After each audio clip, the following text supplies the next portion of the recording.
Have you ever seen an 8-foot-tall basketball player? That question alone almost feels like a joke, something you'd expect to hear in a tall tale or an exaggerated locker room story. Yet, over the past few years, the basketball world has found itself fascinated, confused, and ultimately deceived by a man who seemed destined to be bigger than the game itself, literally. His name was Abiodun Adegoke, though he would become more widely known by his nickname, Big Niga. At 7 feet 11 inches tall, he towered above everyone, even the giants we thought we already knew.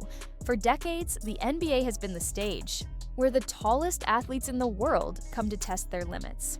From Yao Ming at 7'6", to Gheorghe Mureșan at 7'7", to modern phenoms like Edey and Victor Wembanyama, height has always carried an almost mythical weight in basketball. But the taller players have also always carried risk. The league has learned that past a certain point, being tall doesn't guarantee success. It often guarantees physical strain, broken bodies, and limited careers. Still, when Olivier Rioux emerged measuring 7'9" as a teenager, the world gasped at the thought that he might become the tallest NBA player ever. And then, from the shadows, came someone even taller, someone who made Shaquille O'Neal look small, someone who could palm a basketball with 2 fingers and dunk without leaving the floor, a man who claimed to be a teenager when he was already on the verge of adulthood, a man who convinced millions he was the future of basketball before vanishing almost as quickly as he appeared. The story of Abiodun Adegoke is unlike any in the history of basketball. It is the story of how the game's obsession with height collided with deception, exploitation, and ultimately tragedy. It is the story of how the internet crowned a myth, only for reality to strip it all away. Adegoke's rise began in 2021 with a single viral clip. Shaquille O'Neal posted a video that showed himself standing next to a man nearly 8 feet tall.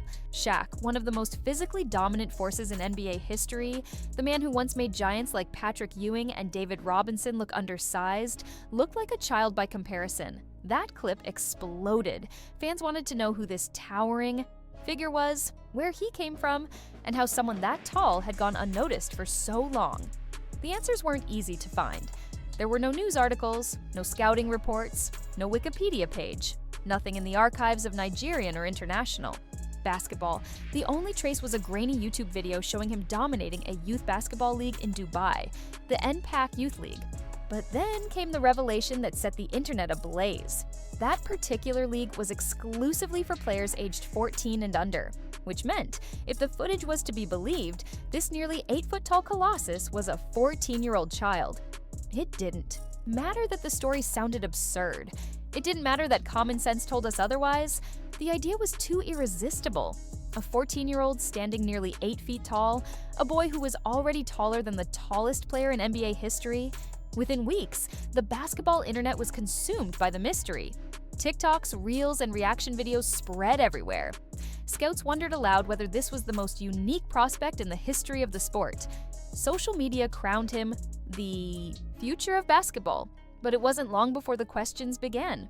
Could he really be 14? Could anyone really grow to that size so young? And if he was telling the truth, why hadn't we heard of him before? Slowly, conspiracy theories began to bubble up, and with them, a darker truth began to emerge. Abiodun's background was murky at best. Born in Nigeria, he came from a poor family. His size, far from being a blessing in his early life, was more of a burden. His house wasn't built for someone so tall. He couldn't stand up straight indoors without hitting his head. Shoes were a nightmare. His family couldn't afford them. And even if they could, who was going to make a size 53? For years he played basketball barefoot, towering over his peers in pickup games without proper gear or training. His fortunes changed slightly when he caught the attention of a local college coach at the University of Ibadan. That encounter led him into Nigeria's sports circles, where he eventually crossed paths with Suno Degbami, a legendary Nigerian footballer who had dedicated his life to building sports academies back home. Odegbami encouraged him, telling him stories of other tall Nigerian athletes who once believed their height was a curse before realizing it was their greatest gift. Inspired, Abiodun decided to chase the dream.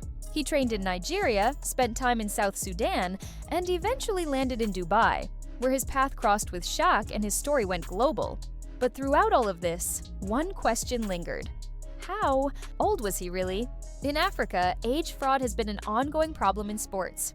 Poor record keeping and the absence of official birth documentation create opportunities for families and agents to alter ages, sometimes to extend careers, other times to manufacture hype. Serge Ibaka faced those accusations. Thon Maker too. Even younger players like Mohamed Diabat have been accused. For Abiodun, the claims of being 14 never added up. Not when people in Nigeria remembered him years earlier, already nearly 8 feet tall, playing alongside grown men. Not when journalists unearthed a Nigerian news article from 2016 that listed him at 17, going on 18. And certainly not when Seun Odegbami himself published a column in 2021 recalling his time with Abiodun and casually noting that he must have been 21 or 22 at the time. The truth became clear. He wasn't 14. He wasn't a prodigy. He was already an adult, likely born between 1998 and 2000, which would make him 25 to 27 years old today. The teenage giant that had shocked the internet was never a teenager at all. The viral sensation was built on a lie. Why would anyone lie? The answer, most likely, is opportunity.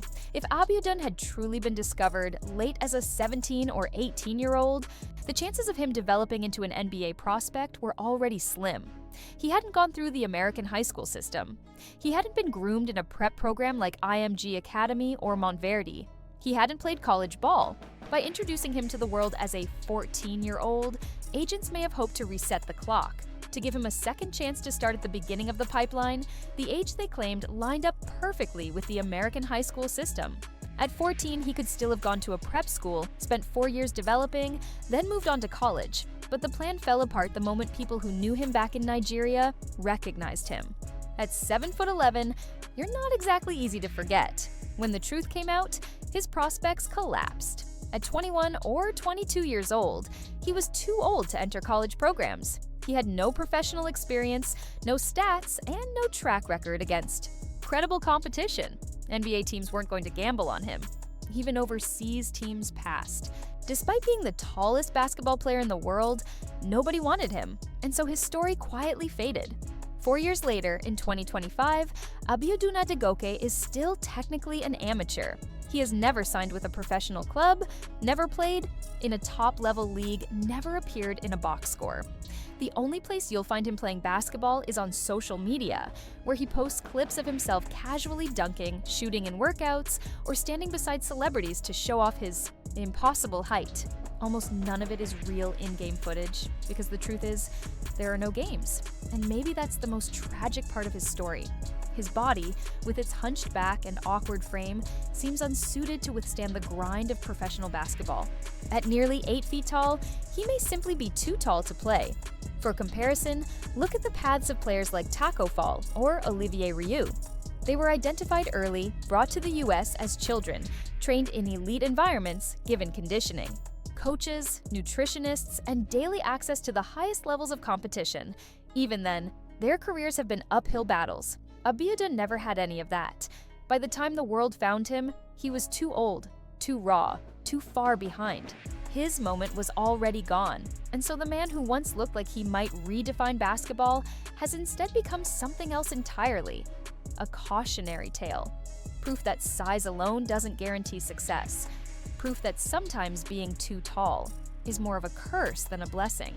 And proof of how quickly the internet can manufacture a myth and how quickly reality can unravel it. But perhaps the most haunting part is this: he almost fooled us all. And yet, as one story closes, another is beginning.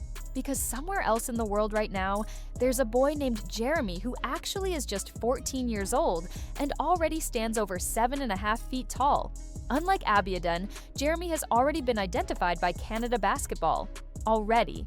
Been placed on a national team pipeline, and already been matched with elite coaches to guide him. Scouts are calling him the next Victor Wembanyama, and unlike the viral mystery of Big Niga, Jeremy's story is only just beginning. So what do you think? Was Abiodun Adegoke simply the victim of bad timing and shady management, or was he always destined to fail because his body was never built for the modern game? Do you believe someone nearly 8 feet tall could ever really survive in the NBA? And what about Jeremy? Could he be the real deal? The giant who finally proves that height beyond 7'6" can translate to superstardom?